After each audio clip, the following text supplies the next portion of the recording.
It's not like And we are live. Woohoo! We are Cheers. live, ladies. Cheers. Cheers, ladies. Happy There's Monday. I know. There's nothing better Happy than drinking in the Monday. middle of the afternoon on a Monday. Absolutely. Yeah, it's Cheers. like cheers, 3:15, 3:30 there, right? Yeah, it is. It is. It's 3:30. So it's a little bit You- earlier for me. The sun Your is happy hour prep. shining. Happy hour prep. There you go. Oh, Deanna is joining us. Hello, Deanna. Hello, welcome. Thank you. Hi.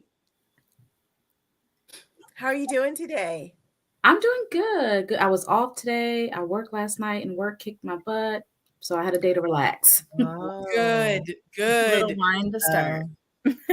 Well, I Did you stay noticed at home or did you make it out the house? Yes. I noticed your cool work shoes, Deanna. Oh my gosh. If I would have wore those to work at the winery yesterday, I would have cried. I'm glad I had a backup here in the car. So What were you doing at the winery yesterday? I work in the tasting room at Old Westminster Winery in Carroll County. Yep. Very cool. Was Yeah. it pretty busy for the weekend or was it nice and quiet? It was pretty busy. They're always busy. Yes. Awesome. How long have you been there for? A little over a year. So I enjoy it. It's my part-time job. So it breaks Cool. up the monotony of what I do full-time. So Oh, that's so lovely. What are some of your favorite wines that you get to drink there? oh, Cab Franc is my fave across the board. And the winemaker there, she does some really good red blends. So the Cab Franc and then the Rev 9th edition is probably my two faves there. Nice. Would you say both of the reds are pretty bold or are they like lighter reds? Are they like all around? I would say the Rev is pretty lighter, and of course the Cab Franc is a bigger, bolder one that she makes. So I love Cab Franc. There's this really awesome Instagram account called Cab Franc Chronicles, and they talk about Cab Francs from all over the world. So it's a great way to sort of learn about like different regions. She's pretty amazing. Like she really goes into we had her on the Swirl Suite. Yes. And she like awesome. She doesn't do surface. She goes deep into that region and the Cab Franc from that region. I know we just jumped in and I'm so sorry because we love Justin. But Justin, please share who you are and welcome to the Wine Concierge. Absolutely. Hey, Wine Concierge fam. My name's Justin. My pronouns are she, her, hers. And I'm currently based over in Napa, California and Sonoma, California. But I first got into wine back in 2013 when I moved to San Luis Obispo from Washington, D.C. So it's so great to be on.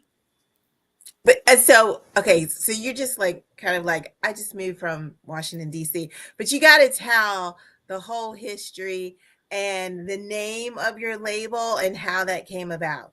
Absolutely, absolutely. So I am 28 years old and I moved to California back in 2013 after graduating high school. So I feel really lucky in that I knew what I wanted to do when I grew up. I knew I wanted to get into wine, but it was before I was even born that the opportunity to like really know what wine was really came to fruition. So my parents are DC through and through. My dad's from DC, fourth generation, and my mom moved to DC to study at Howard, HU. And basically it was pretty awesome. My parents came to Paso Robles and Napa and Sonoma in 1994. And in 1994, there were very few wineries out in Paso Robles. There was Everly Wines, which does beautiful Cabernet Sauvignon. Like Topless Creek was just starting, and there was this awesome vineyard and winery called Justin Wines. So I like to say my parents obviously had a lot of fun in that area because I was born very shortly after. So I'd like to sort of connect those dots. I feel really, really lucky in that wine was sort of always on the table for me. So I always grew up with wine, you know, talking about different regions, talking about different styles and different varieties. And it was so incredible because, you know, wine and food has always been really big for me. So being able to like look at my life 11 years later, after leaving leaving for California, it just is a full circle moment for me. I started studying at Cal Poly right after I graduated from high school. I grew up with wine and food on the table. My parents always talked to me about the importance of like hospitality and food and education and that sort. And they were like, "Hey, you could study wine. So studying wine could be really fun." Hello, welcome, Felicia. And I was like, okay, I would love to study wine. Like maybe we should have someone who hasn't, who has all this knowledge of the wine industry and sort of introduce me to them. So my parents ended up having a sommelier in Washington, D.C., a black sommelier, come to our house and tell me all about wine. And they were like, wine can take you anywhere. You can do wine with anything in any country in any capacity. And I was like, okay, that would be amazing. So a year later, I graduated from high school and packed up my bags and moved all the way to California. And I studied wine in a 4-year program, like studying wine in San Luis Obispo in their wine and viticulture department. And I studied wine business specifically. That is so awesome. I'm actually really very curious. So you're Washington, D.C., kind of basically born and bred. And obviously the name Justin, that's very serendipitous, by the way. Love it. But I'm curious because you said you grew up with wine on the table. So was there a wine that particularly influenced you and your styles when you came out and decided this is what you were going to do? Did you have like a wine style in mind? Absolutely. I will say though, my wine styles changed very much so over the course of my wine understanding and knowledge. When I was growing up, my dad and my mom drank a lot of like Bordeaux wine, so a lot of Cabernet and a lot of Merlot, but then they also really enjoyed Pinot Noir. So Pinot Noir has always been like one of my biggest loves. And it wasn't really until my junior year where I went and did a study abroad in Adelaide, Australia, where I really started looking into like styles of wines and winemakers and like why they do specific fermentations and agings and why they use different types of yeasts and like different production methods like surly aging or like doing stuff in stainless steel.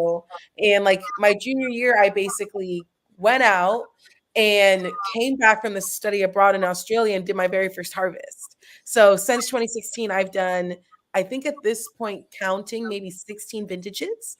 So I've done vintages in Santa Barbara, California, in Paso Robles, California, now up here in Napa and in Sonoma. But then I've also gone to do harvests in New Zealand and South Africa. And at each one of these different wineries, I took some of my favorite pieces, not only like logistically, but also winemaking style wise, and was able to use those methods into my own brand, which is, Ward 4 Wines now, coming into my second year of releasing wines. So for me, my biggest influence would have to be Pinot Noir. I love Pinot Noir. I definitely prefer lighter, like more fruit forward, lower tannins, like lower alcohol, higher acid driven wines. Yeah. But I will say all the wines that I make are inspired by my family members. Some of my family members, like my dad, like really big, bold reds, like Petite Syrah. But then other family members, like my mom, prefer more like floral whites, like Viognier. Or my brother would really enjoy like a Barbera, which is a lot more like chillable and easy and fresh. So all of my wines are inspired by them, and then I take their styles of wines that they enjoy, and I showcase them and them and like their style through my winemaking. That's incredible. And wine is so much like people, so I can definitely relate to that. Absolutely. It absolutely is. And then like I feel like it's been pretty interesting because I make classic technical sheets. I talk about the way in which I make my wines, but then I always see it's important to put my own flair. So I not only in my technical sheets talk about the vineyards, about the production, and about the viticulture, but I also talk about my favorite movies and my favorite TV shows and my favorite songs. And it's been really cool. It's been You really gotta be listening to music when you're making wine. I have a feeling that you are. I definitely am. I love musicals and I love film scores, but I also listen to like a lot of classic rock. And once again, it's like it's the songs and the movies and the shows that I think pair best with my family, but it's also songs that I know that they would also find interest in. So like my Petite Sirah, that's my current release, is the only technical sheet that has no movies and no shows and just songs because my dad doesn't watch television.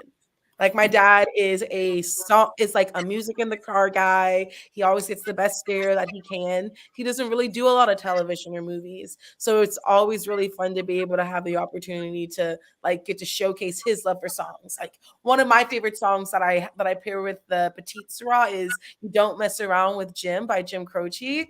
And it's just like it just perfectly encapsulates my dad and the wine all at the same time. Sounds like I'm gonna feel a very good jazz percussion solo in that Petite Sirah when I drink it. Absolutely, absolutely. Another one of his songs is by Duke Ellington, so you're right on the money. Yeah, excellent. I can't wait. I can't wait. Justin, you have such an old soul because when you were telling me when I was rooting for you, you were like, this TV show, and I'm like, you weren't even born then. How do you know about that show?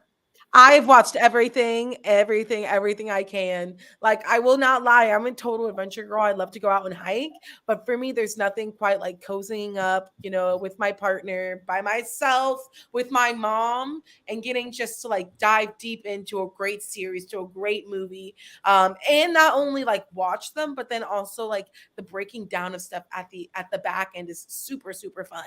I feel like, you know, people are always like, you know, if you didn't do what you do today, what would you do? And I would probably get into like film, movies, or TV in some sort. Because I love it. In high school, I did this really fun like film class where it was like it was a summer school, but it wasn't like, oh, you did badly in class, now you have to take summer school. It was like, hey, do you want to spend 4 weeks going and watching movies and television and breaking them down with other people? And I was like, oh yeah, that sounds awesome. That is so cool. You have a great foundation. Like, I think in this industry, just everything is kind of seems like it has a family driven foundation to it. So I go back to the name of the wine, the Ward 4. Can you enlighten us on that a little bit? Absolutely, Christina. I feel like my bottles really speak for themselves. Mm-hmm. Ward 4 Wines pays homage to Washington, D.C. And my label for my Petite Sirah is actually an illustration of the DC map. So I am a fourth generation DC native. I grew up in the house that my dad grew up in. Like our house phone, our home phone has been the same number since he was 9 years old and he's now 65. Wow. Not only did I grow up in the fourth ward of Washington, D.C., and I'm a fourth generation, but I also come from a small family of 4 people. So 4 different styles of wines. And you haven't even gotten to see all the different styles, which is really, really exciting. And then in addition to that, which is just like the little cherry on top, is my mom's maiden name is Ward. Got it. Is it really? It is. It is. So my full name is Justin Michelle Ward Trabue. That is awesome. I love it. It's awesome. It's awesome. That is, you know, so Justin, when you talk about the grapes that you use, especially coming from the central area of California, immediately people think big and audacious wines. But when you taste your wines, it is the exact opposite. They're beautifully made. They do have a lot of acidity, and there's low intervention. You know, I know you said that's what you enjoy drinking, but why did you go in that direction? Because it is completely opposite of everything that you imagine when you think of California. It is, and it isn't. I Mhm. feel like for the majority, the better half of the last 20, 30, even 40 years, people always expect higher alcohol, fuller bodied, more oak, more extraction, more Yeah. tannin to be what makes a wine expensive, what makes a wine great, what makes a wine of distinction. But I feel especially blessed in that my very first production job was making Pinot Noir out of Santa Barbara County. And Santa Barbara County Pinot, next to Burgundy, are some of the most elegant Pinot Noirs that you're going to find in the world. And I feel really lucky in that my mentor was this awesome woman named Lane Tanner.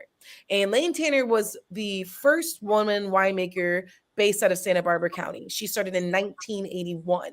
And in 1981, her integrity was, I'm going to pick wines for low pH, and I'm going to pick wines for great ageability, because the lower the pH, typically, the better the ageability like potential. And she was picking wines that she could sip and enjoy in the afternoon and know that she could finish maybe 1 or 2 glasses and not feel really heavy and feel really bogged down. Additionally, for me, when I started like even tasting wine, back in so when I turned 26, 2016 is when I turned 21. So back in 2016 is like when I first started like tasting wines and going, to different tasting rooms and going to different areas. And I was going all up and down Paso Robles, and I was going all up and down San Luis Obispo, and I was going all up and down Santa Barbara. And it's so funny because I'll look into my cellar to this day and I'll pull out wines that I was drinking in 2016. And I'm drinking wines that are like 15.5% alcohol, 16.5% alcohol. And I'm like, these Paso wines are big. But then every now and then I'll go way back deep into my cellar and I'll find like really beautiful light bodied Pinots with beautiful acidity that are from like Santa Barbara County and like Santa Maria Valley. And it's, for me, my taste has changed. And, I realize that I don't necessarily want to always drink a really big, heavy red. And you can drink really big, beautiful reds that still have incredible acidity and still have incredible backbone. It's just the way in which you treat the wines and you treat the grapes. So I do really gentle punch downs and really gentle pump overs, and I don't inoculate my wines. Not because I don't believe in yeast, just because I want the vineyards to be able to speak for themselves. I honestly have so much respect for conventional winemaking, because like you use 7 different types of yeasts and you have all the same vessels and you get to do side-by-side trials and blend everything together. That's so incredible. But for me, I really wanted to be intentional and do like single varietal, single vineyard wines where I inoculate using a method called pied de cuve, where I'm basically just taking all those grapes from the vineyard, getting to see what that fermentation looks like in small form, and then bring everything into the cellar and get to know, hey, when I was doing this miniature fermentation, things started to heat up on day 4. So I know that when my larger lot comes in, and maybe I'll add a little bit more dry ice. For Ward for Wine, it's a consistent learn by doing and learn by seeing. So yes, I have my style, but it doesn't mean it's always going to be the same exact thing. That is really super interesting, because not a lot of people explain it that way. And you said you do a light punch down. Do you do all manual? Yeah. It's all me and my partner Haven. It's all manual. That's and you get really hands-on with that too. You have a lot of control. But some people don't have the patience for that level of technicality. And also, you're really getting to know the grape without a lot of other influences in that way. I feel you have a little bit more control, but you really have to be in control enough to let go. Yes. If I say that right. Absolutely.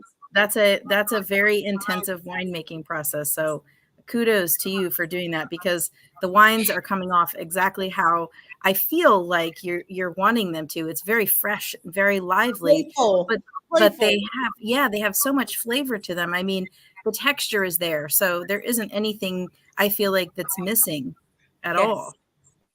Thank you. I really appreciate it. And I do also say, like, Deanna, you mentioned like my graphics, like my wines, they tell a story.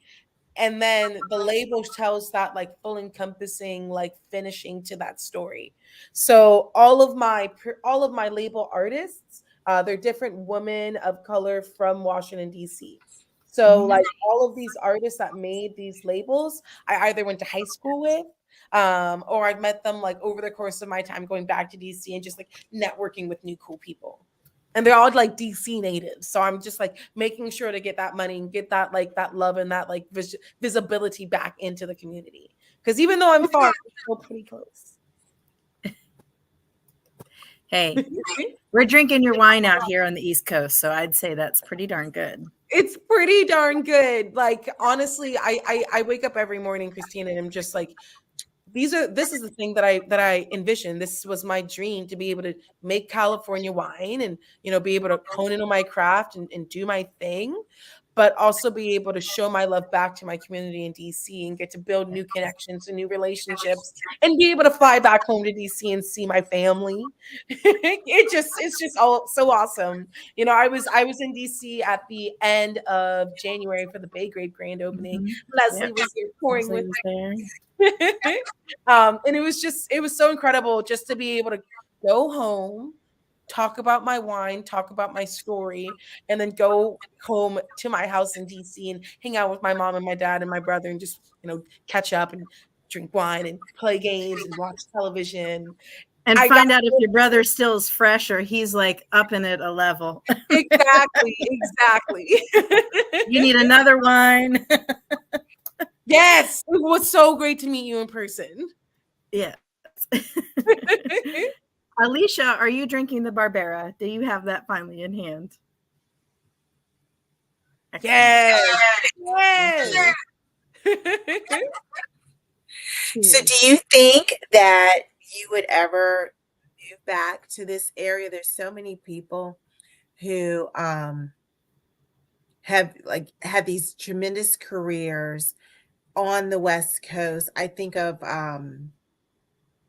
from Red Tail Vineyard, and she was amazing out there, and she decided now she's going to move back to the Mid-Atlantic area. She moved back to the Finger Lakes and has a thriving, Nancy, Ireland, has a thriving vineyard there. So is that in the cards at all? You know, Leslie, that would absolutely be in the cards. I just would need to know that I have security in moving. You know, after 11 years, I feel so secure in my community and in the styles of wines that I make here. I would really want to be able to like go back to Virginia and go back to Maryland and be able to see like what the climate is like there and see what the vineyards are like there and just like it's insane. It's incredible. Right? But I want to be able to have like, hey, I feel comfortable with these new varieties that I don't know. I want to know like what styles of wines that y'all are doing, what my accessibility is, you know, what the custom crush opportunities are for me and my personal brand. Just as if I were going to move to Washington or Oregon or to New York. I want to know that moving would be feasible for me in the long run. Shoot. If I knew the feasibility, I'd be there in a hot minute. It'd be so no, you can always have a regular vacation place. Exactly. Stay at 4 months out of the year. And I know harvest time, it kind of sinks because it's back and forth. But you know who that reminds me of? That reminds me of Maria Rivera from RG MX and NY. He's doing in Mexico. She's the first female, and then she's also just with her partner purchased a property up in New York as well. So she's doing both now. That's incredible. So for me, but she's been doing it a while. Yes. So for me, Ward 4 is a fully grant funded winery. So I in 2021 I applied for a grant called the Courier Fresh Fund Grant. Yep. And it was a $20,000 grant to be able to purchase 3 tons of grapes. So over the course of these last 2 years, I've been applying for more and more grants. And once I get enough grant funding, I want to be able to work with a lot more vineyards in a lot more different regions. But I know where you love it. And it's been really interesting because 2022, I made 5 different types of wines, and I made 5 half-ton lots, and I made them from 5 different regions. So when working, on my own grapes while also working with working with other regions, it was really interesting figuring out the logistics of everything. So like my first two grapes that came in were my Muscat and my Viognier. They were both harvested on the same day, and one was harvested in Contra Costa, California, which is about an hour outside of San Francisco, and one was harvested 5 hours south in San Luis Obispo in Paso Robles County. So I had to pick up grapes on a Wednesday morning when it was actually harvested, and then pick up grapes on a Sunday morning after driving 5 hours down after work, driving back up to process the fruit, and then going back to my harvest job, like my regular harvest, like winemaking job, that next Sunday. Nobody So ever talks about that. nobody ever talks about that. Oh my gosh, Christina. Logistics has definitely been the most interesting part about like making wine. And like that's one thing that I appreciate my partner for. Like in 2023, I had a lot of opportunities for like new grapes and new areas. And I was like, oh my gosh, I would love to make, insert grape here. And Haven's like, when are we hauling that fruit, Justin? How are we getting the bins there, Justin? Do we have time to be doing those extra punch downs and pump overs? And I'm like, Morgan, do we have the funding to pay for more custom crush fees? And I'm like, Haven, stop talking. I just want to do it all. But it's like sometimes you do need that person there and on the sidelines, like, we want to do it all, balance. but we have to balance. I'm like, all right. Well, the more people buy, the more I get to do. Whatever you're doing, keep doing it. Right, exactly.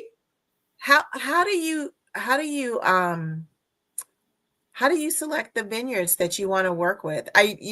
Not until maybe a couple of years ago did I realize that there's such a marriage between like, I just thought you go, oh, I'm going to buy these grapes from this broker or what have you, and then make some wine.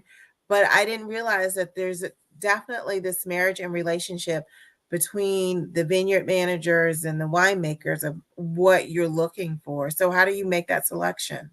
Absolutely, Leslie. So, like for me, I'm pretty intentional with my vineyards in that I want them to be either like certified sustainable or organic in practice. It's like actual certifications for me aren't important just because they're so expensive. I just want to make sure that these vineyards are following those methods. Secondly, but actually firstly for me, it's that they're making sure that the vineyard workers that are working at these properties are being taken care of. That's the most important thing. Being over here in California, you not only are wanting to make sure that they're being taken care of on the day-to-day, but during fire seasons, making sure that these vineyard managers and these vineyard companies are making sure that the vineyard workers' health are being put in the most important.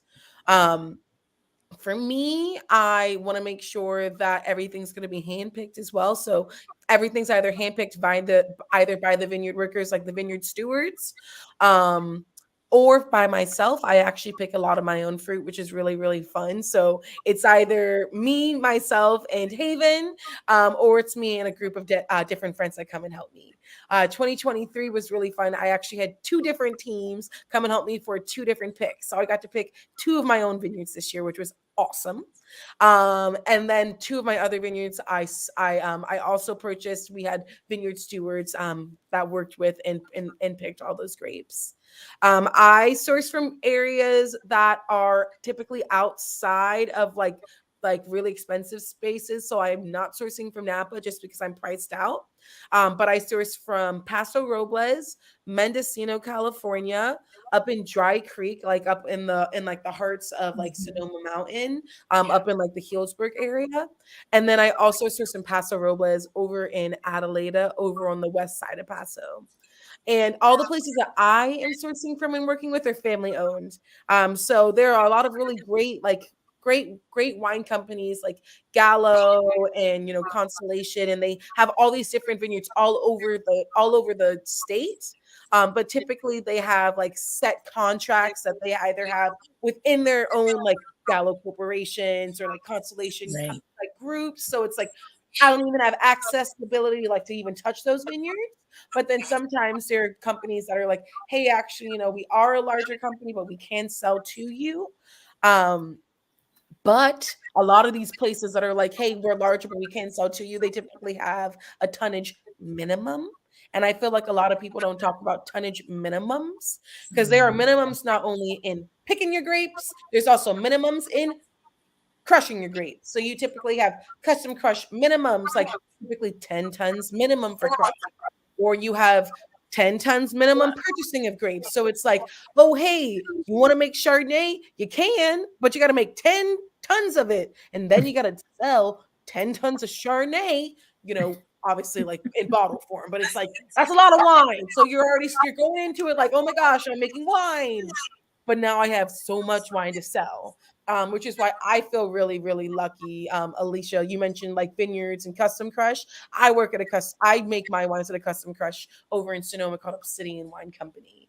And they do a really incredible entrepreneurial program called the Rabbit Hole Entrepreneur Program, where I make under 5 tons and they give me a discounted rate to be able to make my wines there. And they do incredible consulting with me. Their winemaker is this awesome guy named Casey Graybell, and he owns this really awesome company called the Grenachista.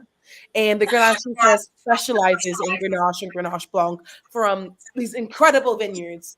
So it's just awesome to be able to have him to be like an ear to listen. Yeah. So what is that equivalent? And I'm going to stop talking and let everybody else talk. Okay, so what does 5 tons, what's the equivalent in bottles and cases?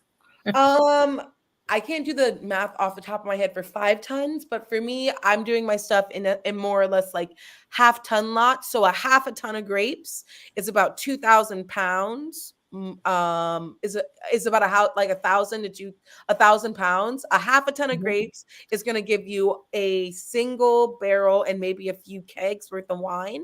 Okay. A single barrel is going to be 300 bottles of wine, plus let's say maybe like a 15-gallon keg. So you're probably looking about like 25 to 27 cases of wine, which is then, what is it? 27 times 12, like 325 to 350 bottles of wine for a half grapes. So for me, I make 3 tons, like give or take, and I have about 125 cases, which is 1,500 bottles. I always tell people, when I studied at Cal Poly, you have to choose your major going into it, and you either choose wine business, wine production, which is like the enology, or the viticulture. And I knew I didn't want to take OChem because I don't like chemistry, and I knew I didn't really love being in the dirt at that point in my wine career. So I was like, I'll go business and I'll learn how to sell wine. But then I was like, the math part of it, the math just isn't math. So I've always been more so hospitality, less so math. But you're a winemaker. You need a good accountant. Exactly. I do. You have to love chemistry. Yeah, chemistry, wine and science and wine and art. Winemakers, back in the Grecian times, didn't know chemistry. They just put wine in a jug and they made wine. I get by. We always like to think that, right? Because then whatever we make at home is good. Exactly. That's why we end up buying your wine, because your wine is actually good. Yes. And for me, it's been pretty fun because since starting to make wine back in 2016, a lot of my jobs have been cellar based. But in 2021, when I moved up to Napa, I started doing more so lab specific work, which was more so lab analysis, bottling logistics, making sure all the wines were healthy and clean. And I feel like if I hadn't have done that job and learned about wine in that sense and in that light, I probably would not be as confident in my winemaking now as I would have before. Which is pretty cool because now I know more about ensuring sulfur levels are there, and making sure that my wines are stable, and ensuring that everything goes fully through a mill, or if things don't go fully through a mill, that I'm making sure all my sulfur is good, and then also making sure that my wines stay clean and they don't get volatile acidity. I'm really intentional about that. I don't want to serve anybody a faulty wine. So just, making sure that you're always sort of staying up to date with that lab and with like the science behind it is important, even though it's not like the most important. It's not the most fun thing to talk about. Understanding the control of freedom. Exactly. In winemaking. Mm-hmm. Exactly. Wine is that perfect blend of science and art. You have a little bit more flexibility. It definitely is. I'm curious. So we are, so we're in obviously February. We have Black History Month, and being a woman of color, you have opened so many doors for so many different women in this industry. What has been your experience, and where do you feel like you want to take that, or where do you want to go with that in terms of bringing other BIPOC in to the community? I definitely feel like I'm finally starting to sort of catch my feet and find my grounding. I feel like finding organizations that follow the same ethos as you is so, so, so important, especially when you're new to an industry. Like I look at all the different organizations that have come to fruition over these last few years, such as like there's one that I really enjoyed that's based out of Paso Robles. And it was actually one of the very first wine conferences that I went to back in 2019. And that conference actually catapulted me to like start to go to more and be more intentional with my voice. And it was called Dream Big Darling. And Dream Big Darling is this really cool organization put together by Flow Cup Solutions and this really awesome lady named Amanda Wickstrom Higgins. And it's basically an organization for women in the wine industry that haven't really seen themselves in this industry, found connections, found mentorship, found community. And I went to this really fun, small retreat with them where we did different panels and different conferences. And I remember getting a scholarship for it and seeing everyone that was on the scholarship list. And I saw that there were these two really badass Black women that were going to the event, and their names are Regine Rousseau and Larissa Dubose. And I remember talking to my mom and being like, oh my gosh, Mom, there's two Black women going to this wine event and it's so cool. And I really want to be their friends. And I don't want to be weird, but I want to message them and see if they want to hang out with me before the event even starts. And my mom was like, well, just email them then. Just shoot your shot. And I did. And we ended up getting to hang out before the event even started. And, just even going into that, I felt so much community and so much love. And I came out of that retreat just having a better grasp of who I was within the wine world. So a few months later, I was on a high and I was really excited. And I found this other really awesome conference down in Louisiana, down in New Orleans. Yeah.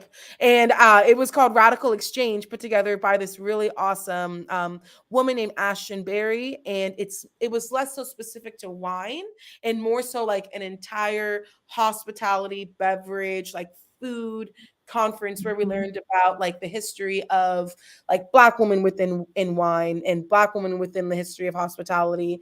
And we had different conferences where we learned about the history of rum and the history of tipping and how tipping dates back to slavery. And we broke down all these different conversations that, at that point I had probably been in the industry probably 3 or 4 years. And I'd never heard anyone talk about any of these conversations. We didn't even talk about those conversations at Dream Big Darling. So I came back from that event and it was like, wow, my mind has been open to so many new things. And I just kept on educating myself and learning more about myself as a Black woman within this industry. And then that was 2020. That was in February. And then 2 weeks later, I think COVID started. And then a few months later, George Floyd was murdered. And a few months later, Ahmaud Arbery was murdered and Breonna Taylor was murdered. And I had felt the most alone that I had ever felt within the wine industry. And I had luckily met a new friend a few weeks earlier named Simone Mitchelson, and she got together with me and was like, hey, I live in Santa Barbara County and you live in San Luis Obispo County, and no one within our industry is talking about things that are happening in today's world. And she was really upset and I was really upset. And we basically got together and we wrote a letter to the industry, sort of talking about not really feeling seen within this wild wine world, and asking for like visibility and asking for resources and asking for, community. And a few months later after that, we decided that, how can we see change? We actually have to be that change. And I studied at Cal Poly down in San Luis Obispo, and I started with Simon a scholarship program for Cal Poly. So that was really, really fun. So you ask about like, what do you want to see out of this, wine world and out of the future? I want to be able to see more opportunities like that. And I want to be able to see like more organizations, not even more organizations, but like more opportunities for organizations, like, such as Natural Action, where I was able to help start a wine club that specialized in natural wines, and funding from those wine shipments went back to the Cal Poly BIPOC scholarship. So a complete full circle moment. But then there are also incredible organizations like the Hugh Society and the Roots Fund and Black wine professionals and Hispanics in wine, and just like making sure that people getting into this industry know that they're there so that they can apply for them is super important. Absolutely incredible and very well said. Thank you so much for sharing that. So recently, I think Friday, Dave McIntyre, who you met, Yes. wine writer for the Washington Post, he published an article where he interviewed Danae from Lafette and Ikemi from the Roots Fund and Junior Colney from the Wine Professionals. And basically, the title of the article was The Black Wine Movement is Losing Steam. Yes. Okay. Well, I'm going to define that. And recognition. And Ikemi talks about, we, as of George Floyd and this reckoning in wine, Yes. we had all of these DEI programs, and now organizations have shut them down. Yes. Yes. And so I wanted to get your thoughts about like people still remaining active, even though it's no longer in vogue. Yes. And you touched on some of it, but just the importance of how people stay active. How do they continue that communication? The communication is key, and making sure to stay active in your own personal education is important. I feel like during 2020 everybody was in their homes and they were able to actually like look at who they were, and as they went back into the world post COVID, they started to forget that these things were still happening, and they just went full steam ahead into things and just like left stuff at the wayside. But there are really incredible organizations, such as this organization such as this conference put together by Miriam and Company called Diversity in Wine, where she gets together with industry professionals and continues monthly to talk about what diversity in wine is and how to continue to be sustainable and how to continue to stand up and show up for people. So I think just like being present and actually being intentional in the ways in which you're showing up, not only for your own communities, but for other communities, is really important.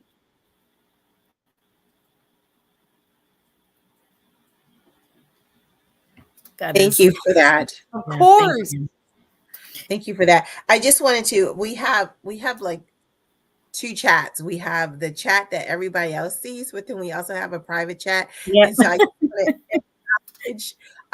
like there's the party and then there's the party. I just want to acknowledge Alicia's comments, just going back to the Custom Crush facility. And there's a member of the Hugh Society, local Hugh Society, who's opening up a custom crush facility in the DC area. In DC, more and more are opening up in DC. That's awesome, because I know I know about like the Commonwealth Crush that Lee Campbell is a part of, and that's so amazing. But I think I can't wait to hear more about this Custom Crush directly in DC proper. That'll be That's a reason for you to come visit. It is. It absolutely is. That'd be awesome. That'll be it's super actually cool. right. It's going to be right down the street from where we store our wines in South, Cool. Northeast, like right off of B Street. Awesome. That's awesome. Do y'all know like will different like members of the Custom Crush come with their own equipment, or like will the Custom Crush provide everything and then people would just bring like barrel racks? I have so many questions. Well, what I will do is, because I don't have any answers, and I'm not going to make it up. I'm going to send you his information, and you guys can talk. Yes, please. That would be awesome. I would love that. Yep, he's a good one too, Alicia. Anthony Dale. Anthony Dale. Mm-hmm. Wait, is that Anthony who's starting his own wine bar as well? Mm-hmm. Mm-hmm. Fatherhood? Cool. Awesome. All right. I love Anthony. Anthony is so sweet. And he just released some of his first wines, right? Yes. Okay. What wines did he release? Have you gone to try him, Leslie? I think I only did one. Oh, I'm sorry. Alicia has tried them. I've tried them. His wines are, and Alicia, please chime in. His wines are heavy Cab Franc influence. Yeah. Ooh, like I said, Cab Franc from Virginia just slaps. And I'm going to tell you what I think. So you know how Viognier, Virginia, that's kind of been a claim to fame for a very long time. I actually think Cab Franc, Barbera,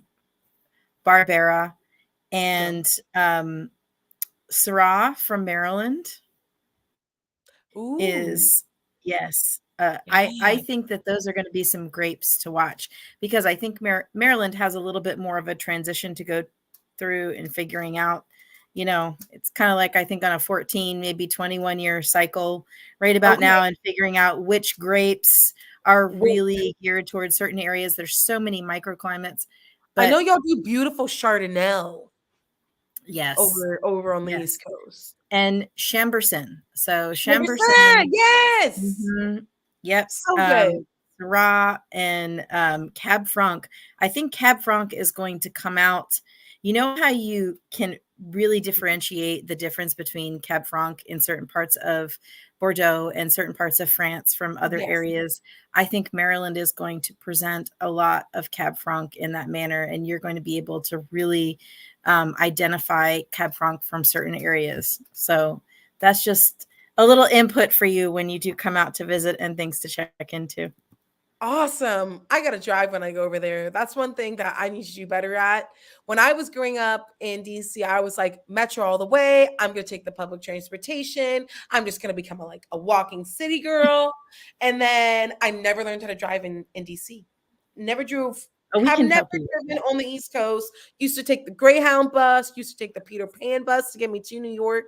And then it wasn't until my junior year in California at Cal Poly that I was starting to look at okay, it's time for me to get a job. If I'm going to get a job, I need to get a car. And then my very first job was working at Tablas Creek in Paso Robles.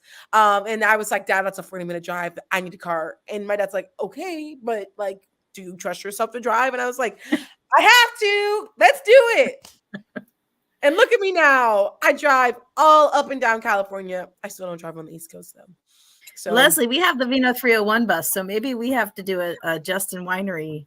Yes, we do. Yes. Winery tour with Justin. We do. Yeah. Yes, please. We have the Sprinter. Yes. Hop in the Sprinter and go from place to place. Should we volunteer Rodney for driving? Yes. Rodney, thank you already. Yes, we should. I have, before I ask a question, because I was going to ask about wines. Does anybody have anything that? Yeah, I know, me too, Alicia. Russian grapes. What are you talking about, Alicia? Tell me Russian grapes. More. She's right. They're doing a Russian grape. I'm not sure what it's called, but I know what's the winery? Big Cork.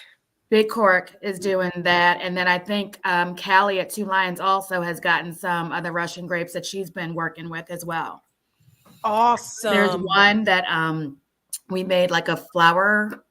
It's Was that the Russian I think it's Kiss? Fleur de Lyon is the name of the wine, but it smells like flowers. It tastes like flowers. No, not the Russian Kiss. That's through Big Cork. But Callie did one that has like a flower. It smells like flowers. It tastes like flowers. It's amazing. So they're definitely doing some more experimenting, with different grapes and varieties to see kind of what works. Hungarian and Romanian origin. I think that was like a big debate. Mr. Joe Fiola from the University of Maryland was saying something about probably not, and then it turned out that they were actually doing them, and they were coming up roses. They were actually turning out very well. And he was like, "What is this?" Yeah. It turned out to be, there was a lot of people on the Eastern Shore. I think there's quite a few on the Eastern Shore. I just can't think of, they were in the recent Maryland Comptroller's Cup, and I can't think of what the name is. Okay. I'm trying to think Eastern Shore.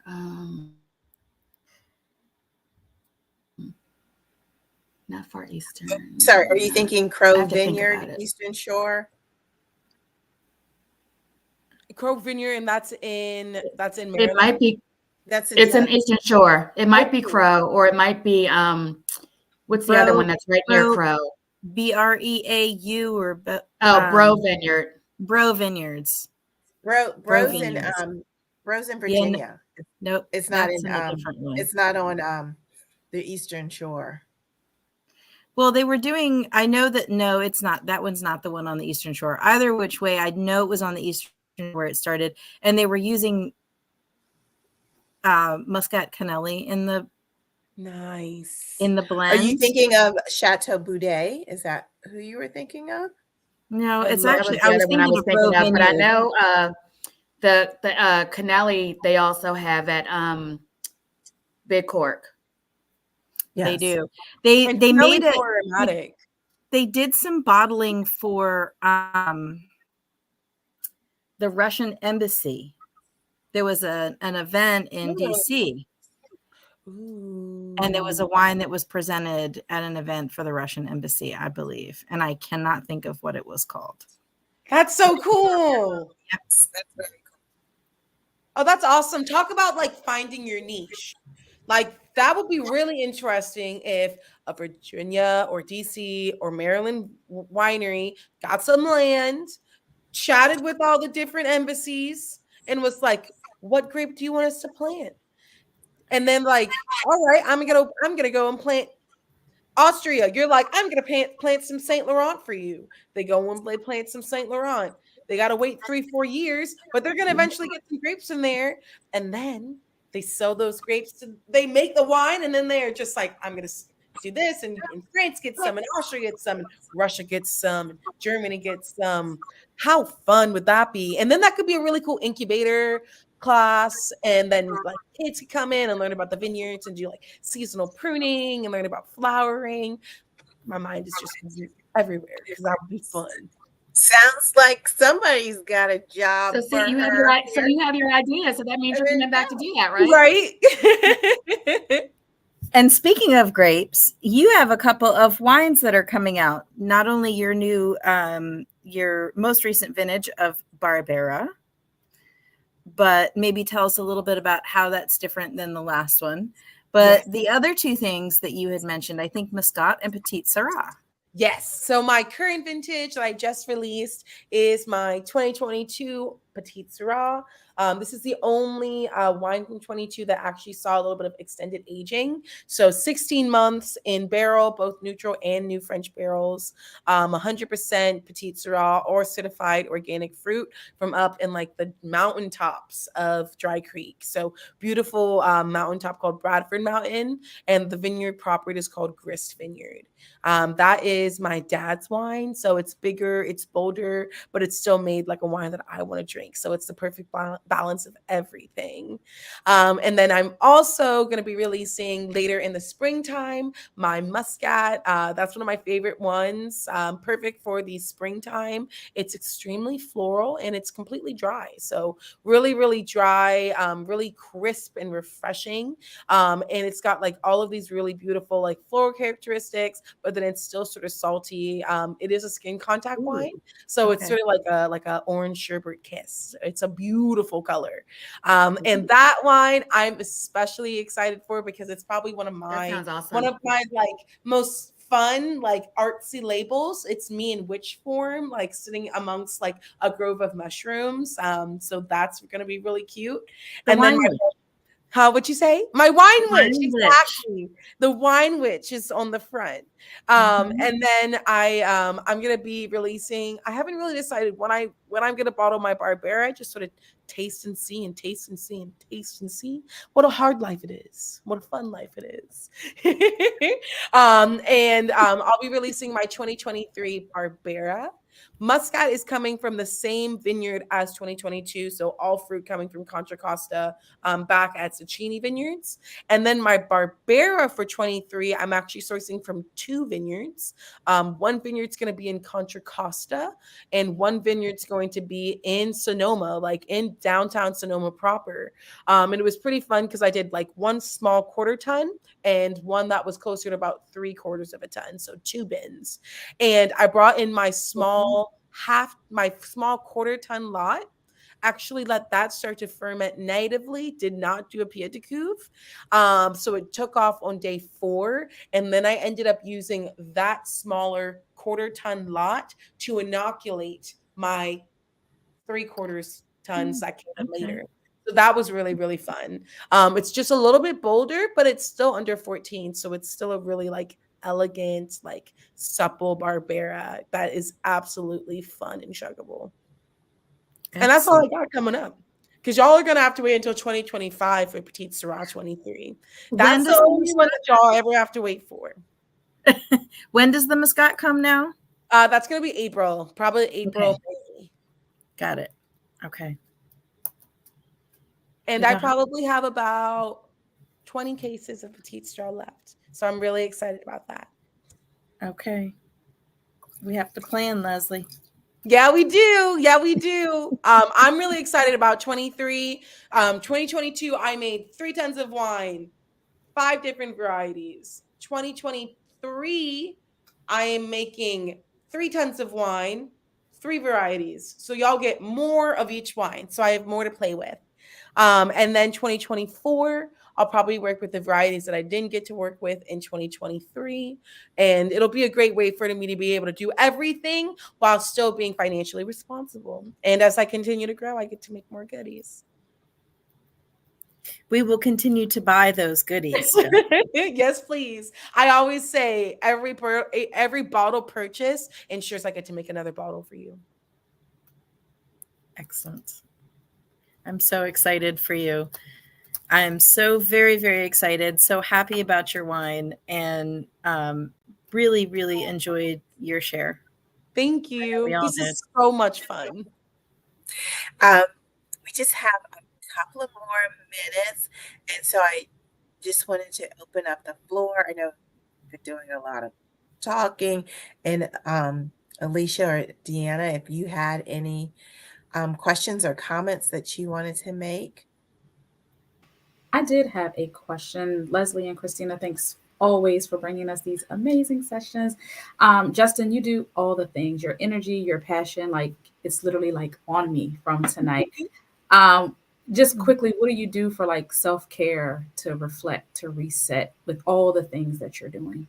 I love self-care, Deanna. I am like, as much as I work, I spend a lot of time at home alone or with my partner. I love me time. I have 2 pet rats. So they're super sweet. They're not city rats. They're not scary.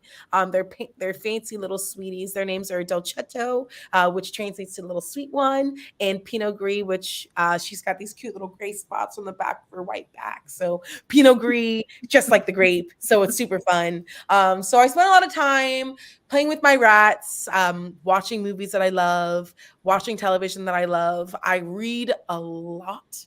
I do a lot of reading. I really enjoy like thriller and mystery and like supernatural and spooky and witchy. So you can always find me like in my car, in my little mini bag, like at home. I always have a book somewhere. And if I have a moment, I'm just going to escape into another world. I am definitely a person that loves to world escape. I'm really into fantasy and I'm really into musicals and like music. So you'll oftentimes find me like listening to musicals or going to like different performances. And then like self-care wise, I need to drink more water. I do not drink nearly enough water. But I do make sure to like take good care of my face, and I like love to wash my face. I love to take baths. And probably every few months I go to this really awesome like hot springs down in Carmel, which is maybe about 2 hours south of me. And it's called Refuge. And Refuge is $60, and I get to go. It's most importantly, it's all quiet. So like you go to Refuge and you don't talk to people, which I think is really, really important. I love talking to people, but I also love like quiet time. And people are often surprised. They're like, you like quiet time? They're like, I would expect you to talk all the time. I'm like, no, I love to just be. So I get to Refuge, I walk inside, and they have hot springs, cold springs, cool springs, saunas, steam rooms, and like relaxation fire pits where you get to like read. And then they have these like relaxation like infused like air oils, and you get to sit in these like zero gravity chairs, and it's all day long. So I need to go back to California. Yes, you do. Yes, you do. I go there all day long. I'm there from 9 a.m. until like 2 or 3. And then I leave and I go to the beach at Carmel. And I usually get a glass of wine and I eat something good. And then I drive back to Napa and I get right back into it. I also am definitely like a night owl.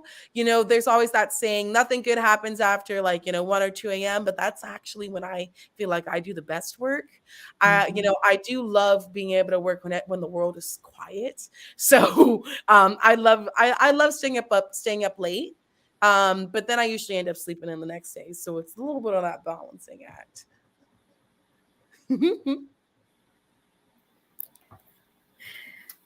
I was just thinking to myself when you were talking about the wine witch, and most witches ride brooms, but wine witches, they ride barrels. Yes, we do. We do when we clean them too. At night, and everything's quiet, and you go in and you check on stuff. Right? That's my favorite time. Mm-hmm. That's really awesome.